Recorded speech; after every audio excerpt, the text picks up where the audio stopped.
When the multitudes were gathering together to him, he began to say, "This is an evil generation. It seeks after a sign. No sign will be given to it but the sign of Jonah the prophet.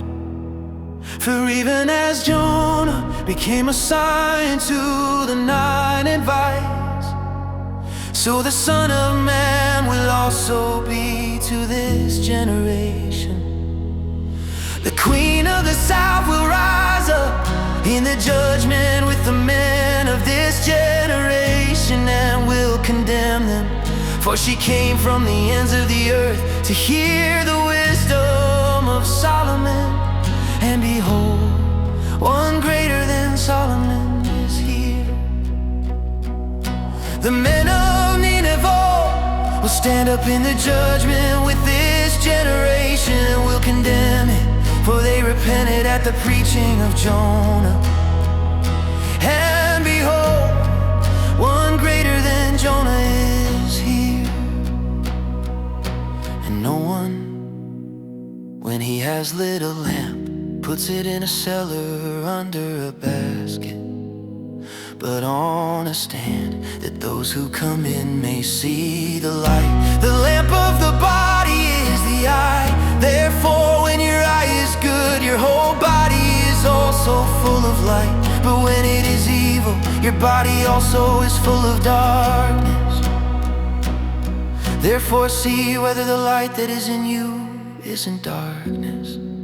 If therefore your whole body is full of light, having no part dark, it will be wholly full of light, as when the lamp with its bright shining gives you light.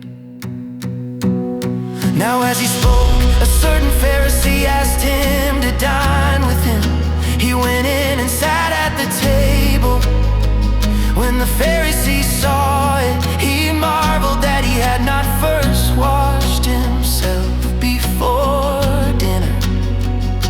The Lord said to him, "Now you Pharisees cleanse the outside of the cup and of the platter, but your inward part is full of extortion and wickedness.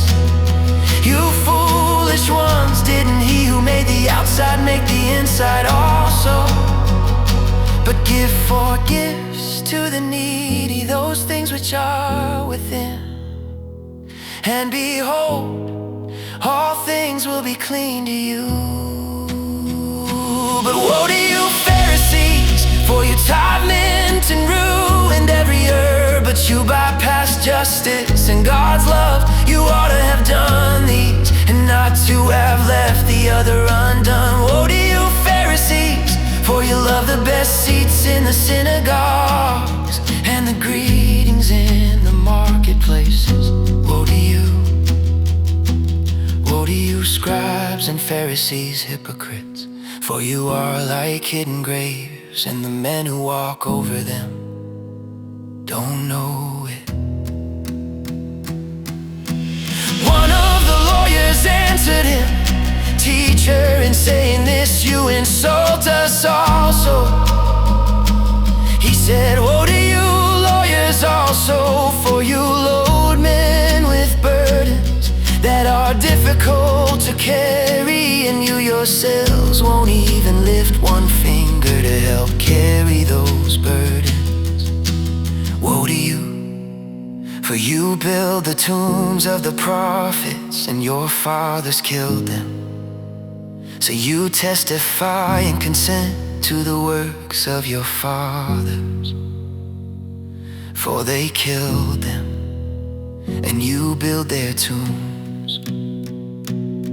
Therefore also the wisdom of God said, I will send to them prophets and apostles, and some of them they will kill and persecute, that the blood of all the prophets which was shed from the foundation of the world may be required of this generation, from the blood of Abel to the blood of Zachariah, who perished between the altar and the sanctuary.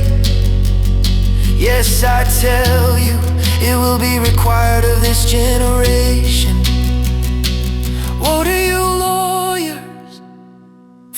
took away the key of knowledge. You didn't enter in yourselves, and those who were entering in you hindered. As he said these things to them, the scribes and the Pharisees began to be terribly angry, and to draw many things out of him, lying in wait for him, and seeking to catch him in something he might say, that they might accuse him.